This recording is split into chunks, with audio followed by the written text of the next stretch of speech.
हमने कहा कि हमारा कोई आदमी उच्च सदन में नहीं है, अब की बार हमें अवसर दीजिए, आइंदा के लिए हम आपका सहयोग करेंगे। यही विनती कल हम जनाब तेजस्वी यादव साहब से भी हमने किया है।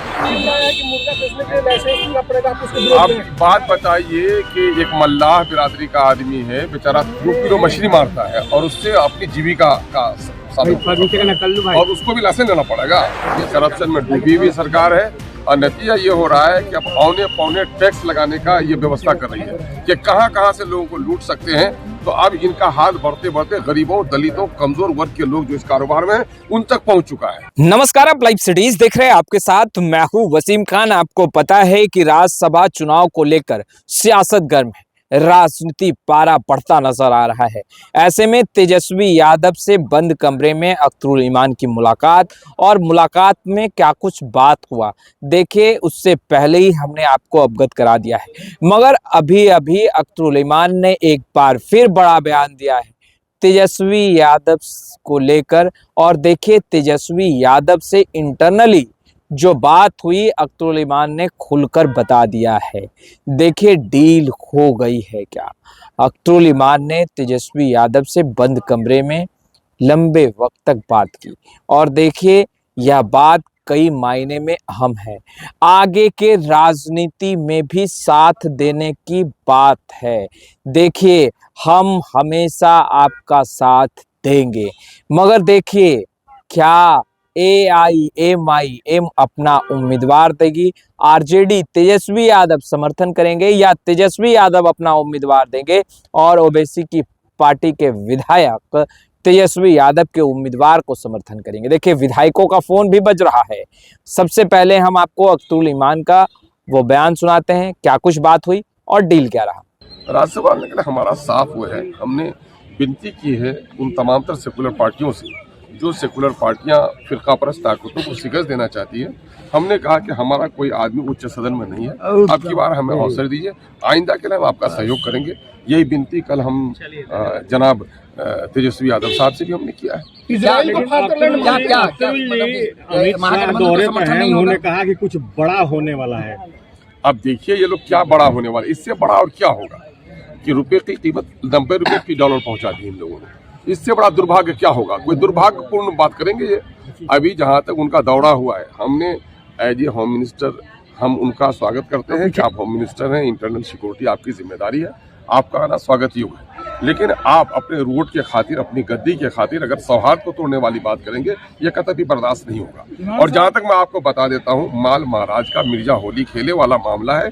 ये लोग ये सब बातें करते हैं, लेकिन मामला ये है कि ये सिर्फ हिंदू मुस्लिम सेंटीमेंट को उधारने, और चूंकि बंगाल में उसको इलेक्शन लड़ना है, तो इलेक्शन लड़ने के लिए कोई बहाना होना चाहिए। और किशनगंज उसके लिए सबसे अच्छी जगह है, शांत है, सौहार्द है, बॉर्डर पे है, और नतीजा के बैठ करके वहाँ रणनीति बना रहे हैं लोग, और कुछ नहीं कर रहे हैं। मामला ये है कि जहाँ भी आप देखेंगे कि जो लोग भी बॉर्डर पे हैं, बॉर्डर पे रहने वाले लोगों के एजुकेशन का, हेल्थ का, रोजगार का सरकार उपाय करती है। लेकिन सीमांचल के इलाके में जो हम चाइना, नेपाल और बांग्लादेश के बॉर्डर से जुड़े हुए हैं, वहाँ सबसे ज्यादा गरीब। नियम लाया है कि मुर्गा बेचने के लिए लाइसेंस लेना पड़ेगा, आप उसके आप बात बताइए कि एक मल्लाह बिरादरी का आदमी है, बेचारा 2 किलो मछली मारता है और उससे अपनी जीविका का और उसको भी लाइसेंस लेना पड़ेगा।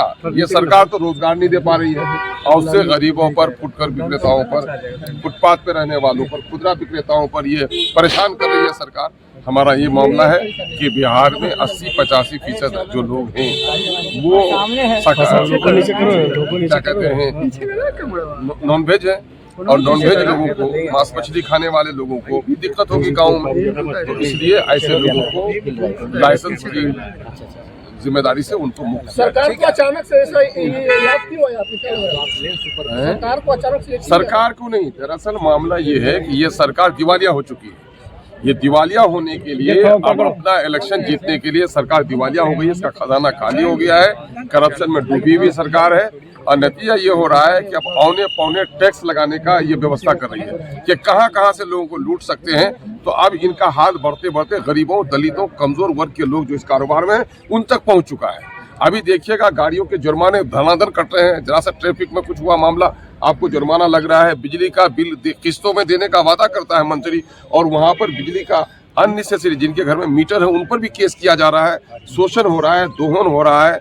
तो ये कहीं ना कहीं सरकार दिवालिया हो गई है। इस दिवालियापन से निकालने के लिए आवाम को लूट कर रही है। और मैं ये समझता हूँ कि फुटकर विक्रेता जो मुर्गा बेचते हैं, जो मछली बेचते हैं, जो मांस बेचते हैं और गांव में बेच लेते हैं, उनको भी कहिएगा कि आप वो करिए, लाइसेंस लीजिए। मैं समझता हूँ ये गरीबों को। राज्यसभा चुनाव तो आपने सुना अख्तरुल इमान को, स्पष्ट रूप से उन्होंने कहा कि हमने तेजस्वी यादव से मुलाकात की, हमने तेजस्वी यादव को बताया कि राज्यसभा में हमारा कोई भी प्रतिनिधित्व करने वाला नहीं है और ऐसे में यह सीट हमें दिया जाए, हमें समर्थन किया जाए ताकि हमारा भी एक प्रतिनिधि जो है वो राज्यसभा में हो।